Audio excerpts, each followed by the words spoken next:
DV lootarii karaa ittiin namoota baay'ee gatan keessaa suurri isa tokkodha. Viidiyoo darbe irratti waa'ee suuraa kaasnee haasofnee turre. Kanaafuu maal gochuu qabna seera isaanii darbuuf maal gochuu qabna isa jedhu practically hojjennee ilaalla jechuudha. Websaayitii sadan tokko waliin ilaalla. Salphaa fi namoonni baay'een itti fayyadamu jedhee kana yaadudha. Jalqaba suura keessan filattanii kan mana kaameraatti dijitaaliisa yoo dandeessan background editing yoo ta'u baate immoo akkasumatti siin kaasanii fudhattanii dhuftu jechuudha. Achiin steppiiwwan kana yoo afaan taatanii hordoftan sirriitti footoo DV'f ta'u edit gochuu ni dandeessu jechuudha. Kanaafuu jalqaba Chrome keessa galleet warra kompiitara irratti fayyadamtes rakkoon qabu desktopii irra gooneet warra viidiyoofis warra kompiitaraafis akka ta'utti waliin ilaalla jechuudha. Kanaafuu Google irra deemneet search goona jechuudha. Footor jennee search goona. Footor.com FOTOR.com jenneet search goona. Achi haala kanaan nu filachiisa. Footoo filanneet footoo keenya galchanna jechuudha. Background akkanatti diimaatti nu jijjiira. Asii download gochuudha. Itti aansanii weebsaayitii isa lammaffaatti deebina.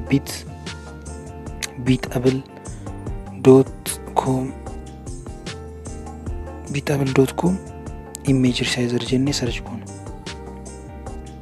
Beatable.com image resizer jenneet search goona.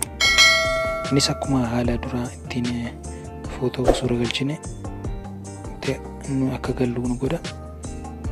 Kunis jalqaba irratti dhufee tuqna. Free image naan isa jedhu tuqneet keessatti nu galcha jechuudha. Haala kanaan upload image ishee tuqneet viidiyoo backgroundiin isaa adii kan ta'e galchina jechuudha.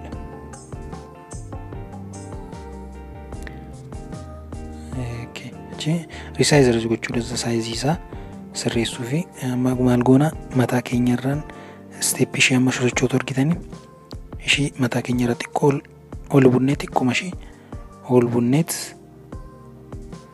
haala kanaan xiqquma ol bultanii bayeessa wiirzii feetii isaa akkuma dheengaddaasuufni 600 baay'isuu 600 ta'a jechuudha. Wiirziinis heetiisinis wal qixxee ta'uu qaba akka inni yaasuufne jechuudha. Itti aansinee download goonaa jechuudha. Download kan jettutti download goona. Karaa kanaan faayiliin keenya edda download ta'ee websaayitii itti aanutti deemna. Websaayitiin sadaffaan image resizer jennee search goona. Image resizer.com jennee search goona jechuudha.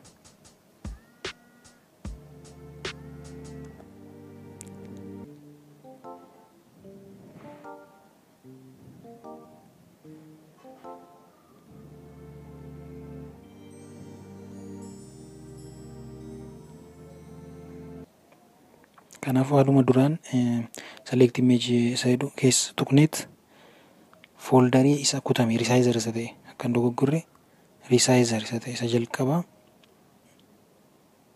filanna jechuudha. Filanneet isa keessa galla. Haala kanaan load godha.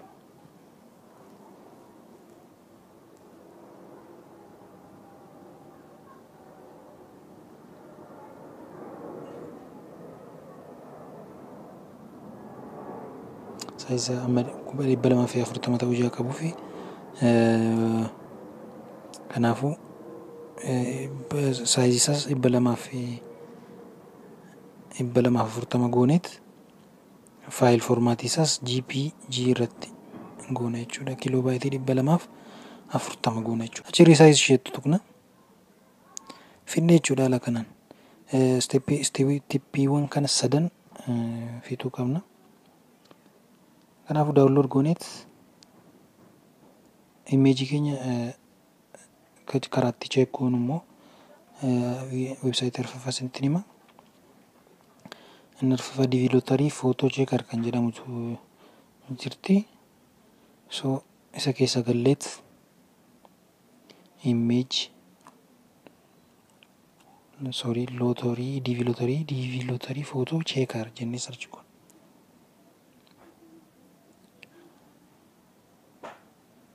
Kanaaf ishee jalqabaatu kuna